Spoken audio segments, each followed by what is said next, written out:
Welcome back. Still the morning show here on the Rise News channel. And we're going straight to it this morning. Very exciting conversation. We're flipping it over to Kogi State. Indeed. The crisis rocking the Kogi State leadership has taken a new dimension following the impeachment of the Deputy Governor, Simon Achuba, by the State House of Assembly. His impeachment followed the submission of a report of the committee set up by the State Chief Judge, Nada Ajana, to investigate allegations of gross misconduct against Achuba. The leader of the House, Hassan Abdullahi, after deliberating on the report, a unanimous decision was reached to impeach Achuba. The committee was set up in August following allegations of gross misconduct leveled against the deputy governor when he accused Governor Yahaya Bello of withholding his salaries and allowances since 2017, an allegation denied by the government during the hearing by the committee. The impeachment, which is currently generating a lot of reactions within and outside the state, has brought in a new deputy governor, Chief Edward Onoja. Joining us now from our Abuja studio is Mr. Salifu Oguche Usman, a legal practitioner from Kogi State and convener of Reclaim Kogi Mandate. Good morning, sir. Can you hear me? Thank you for joining us on the show this morning. Let me begin by asking you, because the melodrama, like Rufa would like to call it in Kogi State, has culminated in the impeachment of Mr. Achuba and brought in Mr. Edwards. What do you make of the situation in Kogi State, barely 3 weeks to the gubernatorial election? Thank you for having me. First, I want to say that what is happening in Kogi State today is most unfortunate. The state has degenerated into a state of anarchy.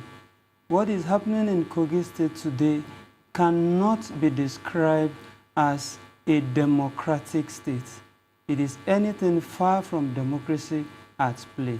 It is most unfortunate, it is unacceptable, and must be condemned by every right-thinking member of the society. Now, we know that the allegations that were leveled against the deputy governor came back from the court saying that he wasn't guilty. However, they went forward to swear in another deputy governor when it's stated in the Nigerian Constitution in Section 188 that once it comes back from it, it's proven null and void. How is it? What is the legal dimensions of this? Is it legal to sign somebody else in? Very well. Thank you so much for this all-important question. I actually came to this studio with a copy of the report of the panel. This is the copy right here with me in the studio. And the copy, the conclusion of the panel, please let me take your leave to read the conclusion of the panel to you and to all Nigerians, because this is very, very fundamental, and it is important for Nigerians to know. The conclusion said, in line with Section 188 of the Constitution of the Federal Republic of Nigeria, 1999, as amended, quoted herein before, we hereby report to the Kogi State House of Assembly that the allegations contained in the notice of allegations admitted in evidence by this panel as Exhibit C7 have not been proved. This is the report of the panel. The report said the allegations of gross misconduct against Elder Achuba have not been proved. And when these allegations have not been proved, this is a copy of the Constitution. Section 188, subsection 8 says, as soon as a report of not guilty is returned against the accused governor or deputy governor in this circumstance, the impeachment proceedings terminate automatically. Nobody whatsoever should look at anything that had transpired. It automatically put a stop to the entire proceeding. What happened in Kogi State is outrightly unconstitutional. It is null, and in fact, it is a rape of our constitution.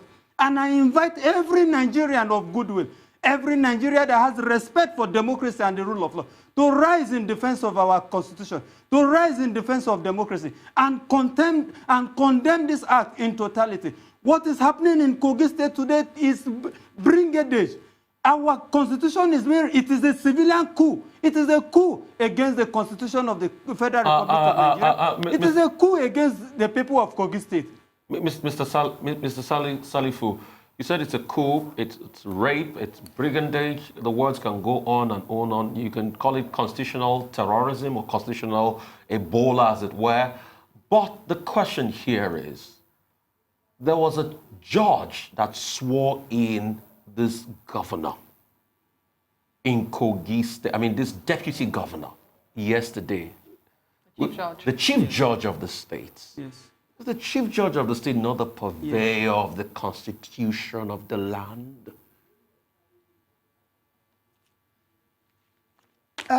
This is a very, very, very, I don't know how to describe this question, because one thing is sure here. The report of the investigative panel, the panel itself was constituted by the chief judge, pursuant to the powers conferred on him in that respect by the provisions of section 188 sub 3 of the 1999 Constitution as amended. And upon the conclusion of the committee's report, it was submitted to the same chief judge who forwarded it to the Speaker of Kogi State House of Assembly. My Lord Justice Nasiru Ajana, with the greatest respect, had the knowledge of the content of the report. And it's sad to say, I must say this, it is sad that the same chief judge, the embodiment of the law, the embodiment of knowledge, went ahead to swear in Chief Edward Onoja, knowing full well that the act of the Kogi State House of Assembly in removing Elder Achuba on the basis of the report that found him not guilty of all the allegations against him is completely illegal. It is sad, it is unfortunate, and I stand to say that this is one of the symptoms of the fact that we have lost the judiciary in this country. You might say that. But this is our position today. You might say that, but real quickly, I just wanted to give a quick rebuttal to that. You might say that, but if you don't still challenge this in the court, then you have no case. So what are you doing as regards that? I thought you will have been in the court and will have heard about you being in the court and trying to challenge this. Definitely we have gone to court. Let me say this, we were unable to get an order of court to stop this illegality as at yesterday because the purported impeachment itself was carried out on a Friday at 3:30 p.m. thereabout on a Friday. And you and I and every other Nigerian knows very well that on a Friday as at that very time, offices and works are actually gradually grinding to a close. And as we speak, as at yesterday, our team of lawyers have already assembled their arsenals and we're already in the court. We will challenge it. Definitely, it is an affront on the Constitution of the Federal Republic of Nigeria. There are plethora of precedents. It happened in the case of Eze Madumere against Okorocha in Imo State. The court upturned it.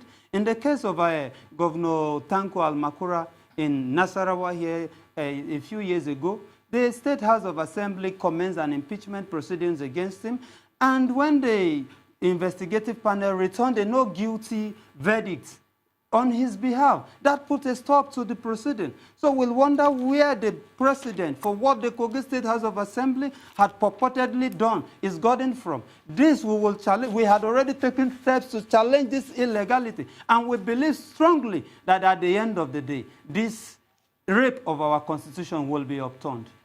The letters and the spirit of the Constitution as contained in section 188, subsection 8 of the Constitution will prevail at the end of the day. It is a very straightforward issue, and we will definitely fight it to a logical conclusion. You say straightforward, but when you look at what's on ground, it seems more complicated with the role the legislature and judiciary has played in Kogi State. You mentioned Imo State.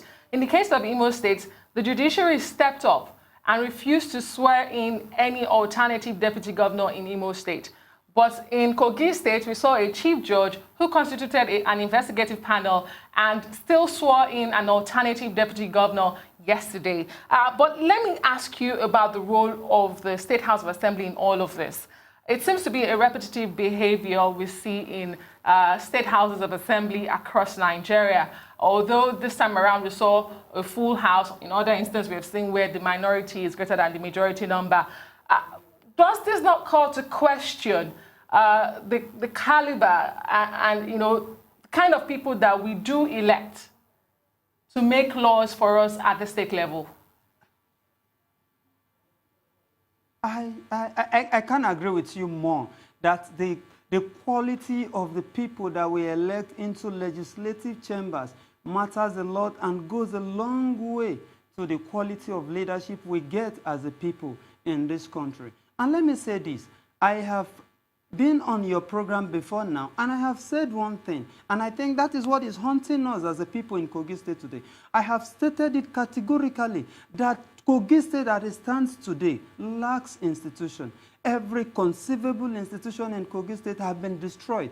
The House of Assembly, as we speak today, exists at the pleasure of the governor of the state. The judiciary that we thought was the one-man standing squad, that the one-man standing squad in Kogi State, as it is, has capitulated. ASU in Kogi State has gone down, NMA in Kogi State has gone down, and I tell you, if nothing drastic is done to stop this slide, Kogi is heading for the mud.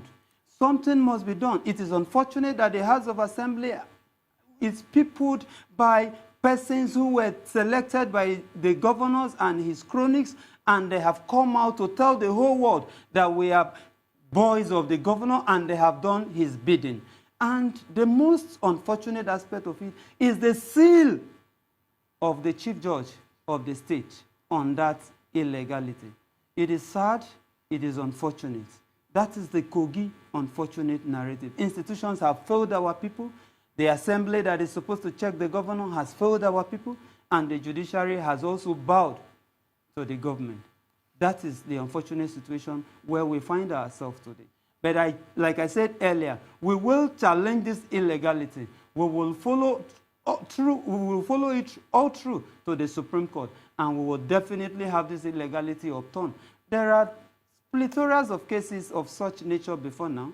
Ayo Fayose in Ekiti, Dariye in Jos. So many governors who were impeached in questionable manners had their impeachment. Mr. Salifu Usman, we'll come back after this break to talk about the consequences of all of this and the way forward for Mr. Achuba. Stay with us. We'll take a quick break and we'll be right back on The Morning Show.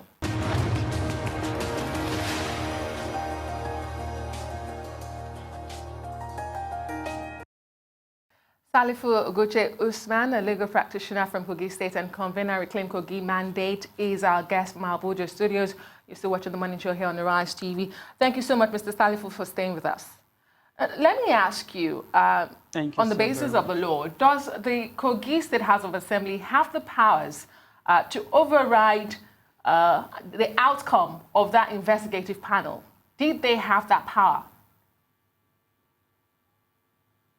It's a straight no. They have no such power. The Constitution is categorical. It said that soon as... do I have your leave to read the provision of Section 188, yes, subparagraph 8 of the 1999 Constitution to you? It contains the answer. It says, where the panel reports to the House of Assembly that the allegation has not been proved, no further proceedings shall be taken in respect of the matter. It stops automatically. What happened in Kogi is a brazen or a rape of our Constitution. It says automatically the proceeding stops. They have no such power. That is my answer. They don't have such powers under our Constitution. And what are the implications of this for Mr. Achuba? We do understand how the wheels of justice turns slow and can be very slow in Nigeria. Barely 3 weeks to the governorship election, and there is a new deputy, illegal or legal as you see it, who is now, co-candidate on that ticket. When will Mr. Achuba say justice has been done? What will be justice for Mr. Achuba at this time?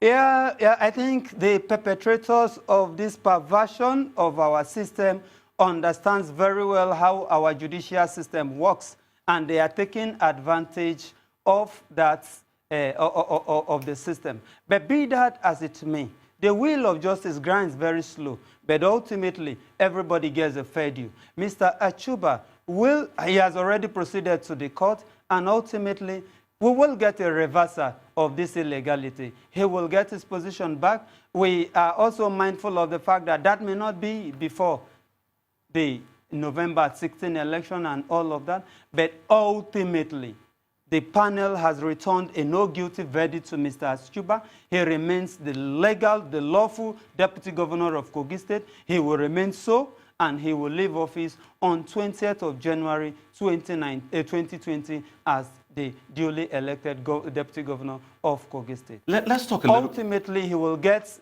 all. Okay. Let's talk a little bit about ultimately he'll get all his benefits. I understand you wanted to say. Let's talk about those benefits, and let's talk about Mr. Edward Onoja. When you plot the chronological graph of the impasse between the governor and the deputy governor, the name Mr. Edward Onoja comes in very rife there. I mean, this was the same man that said as the chief of staff, it was very powerful. It was like was one of the most powerful people in that cabinet. What would you like to say about that? And also, as regards getting back his benefits? Oh, this question on the person of Edward Onoja placed me in a very, very difficult situation. You know why? Incidentally, he's my cousin. But the point is this. In the history of Kogi State and Nigeria as a nation, we've not seen a more powerful chief of staff than Mr. Edward Onoja. Powerful in the sense that powers that ordinarily are not ascribable to and are not exercisable by the office of the chief of staff to the governor were being exercised by him as a person. And I think the problem majorly Mr. Achuba had with the government, I think, could be linked to Mr. or Chief Edward Onoja. But be that as it may, today he has been sworn in by the Chief Judge as the Deputy Governor of Kogi State. But we strongly believe that the entire process that led to his swearing in is illegal, it is null and void, and as we will always say in law, you can't put something on nothing and expect it to stand. They have Mr. Salifu Usman, is it because he's your cousin, that's why you don't want to talk tough against somebody that is in the vanguard of perpetrating this massive injustice against our national constitution? Because if he is to protect the national constitution, Mr. Edward Onoja has to say, this is wrong constitutionally, I shouldn't be here. So is it because he's your cousin you can't talk against him now? No, that's not the issue. The issue here is this. If you ask me, I think the individual who is the brain, who should take responsibility for this rape of our constitution is Mr. Yahaya Bello, the executive governor. He did it with your cousin. He caused the shot. But he did it with your cousin. Yes, of course, he did it with my cousin. And I cannot by any means justify the position of my cousin. It is most unfortunate, it is unacceptable, but I have as a person and as an organization, we have decided to take it up against the government of Kogi State and the leadership. We don't want to degenerate into name calling and get involved in individual issue. But the point is, both Mr. Edward Onoja, the present deputy governor of Kogi State, Yahaya Bello as an individual, and the present government of Kogi State, their action is condemnable, it is unacceptable, and we as a people will challenge that action. It is condemnable by every standard. It is unacceptable. It is a rape of the constitution, like I have said several times. And whether it is Edward Onoja, whether it is Yahaya Bello, this action of theirs cannot stand. By any stretch of legal imagination, it cannot stand. What penalty constitutionally should be meted out to anybody that violates the Constitution, our very own dear Constitution, like your cousin? Unfortunately, as it stands today, our Constitution has not taken such actions into cognizance. Our Constitution has no express provision for penalty that should be met out to persons who indulge in brazen violation of the Constitution in times like this. I think in years to come, it is an area that our National Assembly, the Senate, the House of Representatives should sit back and take a critical look at it, so that persons who deliberately pervert the system, who deliberately subvert the system, should subsequently be called to book, should subsequently be brought to book. They should be called to answer for their actions. I think that should be the proper way to go. But as it stands, as at today, our constitution has no remedy for such.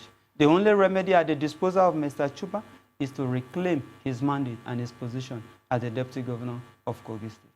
Okay, Mr. Salifu, let's look at the reality that we have on ground. You have claimed that, he's still the deputy governor. That's Mr. Onoja, still the deputy governor. However, we have another person that has been sworn in, and it's as a direct result of the House of Assembly in Kogi State. How does that fare moving forward? How are they going to perform their duties? If we have two people occupying one office, how is that going to pan out for both men? How are they going to perform their duties? I think you actually didn't get my position very well. As it stands today, Mr. Achuba has been purportedly impeached. And considering his relationship with the state government as at today, there are no functions to be carried out as a deputy governor by Mr. Achuba. But our position, which is his position, is that the purported impeachment is unconstitutional. It is null and void ab initio, and that ultimately he will reclaim his mandate and his position. As of today, though there may appear to be constitutional crisis as to who is the deputy governor and all of that, but let me tell you one thing. No matter how illegal an action is, as in this present circumstances, the swearing in of Chief David Edward Onoja as the deputy governor of Kogi State, unless and until it is overturned by a competent court of jurisdiction, he remains the lawful deputy governor of Kogi State. So there is no ambiguity, there is no contradiction, there is no conflict with respect to who is the deputy governor of Kogi State as at today. The obvious answer is Chief David Edward Onoja. But what we are saying is that you cannot put something on nothing and expect it to stand. They have appointed and sworn in Edward on a faulty foundation, and we will challenge that foundation. We strongly believe that it will fall, and Elder Achuba will take his proper position. This all smacks of executive, judiciary, and legislative rascality in total in Kogi State. But we have to thank you so much, Mr. Salifu Usman, for coming on the show today. We keep our eyes on Kogi State, especially as the governorship election is upcoming. We're counting to that, and in Bayelsa.